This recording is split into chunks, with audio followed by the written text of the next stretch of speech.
哎，美女邻居，跟你商量个事儿呗。这我家过2天准备安空调，从我家不好安，得从你家这儿进去。啊，行，正好呀，我这2天要出远门，啊，那我直接把钥匙给你吧。哎呀，这多不好呀，这。哎，没事，反正装修完都得换门锁的。行，那麻烦你了。不是美女，你怎么把你家空调外机安我家外墙上啊？这不是专门有放空调的位置吗？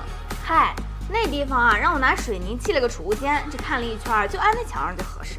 不是，那你也不能安我家外墙上吧？这亏我还好心给了你钥匙。那是外墙，怎么就是你家的了呀？这谁先站上算谁的。来，你看，这是我家阳台玻璃，这是你家空调外机。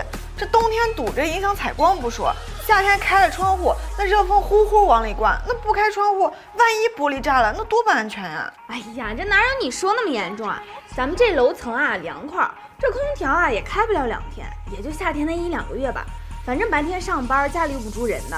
白天是不住人，那晚上那噪音那么大，那怎么睡啊？哎呀，瞧把你给金贵的，这多大点事儿嘛，忍忍就过去了。不是，你怎么这么不讲理啊？讲理呀，我就是理。这我花钱买的空调，我想往哪安往哪安。哎，你往空调机里弄什么了呀？我家怎么一股酸味啊？啊，蒸醋啊，杀菌消毒。哦，不巧的是，我家这油烟机的排烟管延长了，正对那空调外机。哎呀，这可怎么办呀？我明天还想煮个螺蛳粉，炸个臭豆腐呢。哎，你赶紧给我撤了，弄坏我的空调啊！你可等着赔吧。你的，这放在我家就是我的。这果然啊，远亲不如近邻啊！还没搬进来呢，就送这么大礼。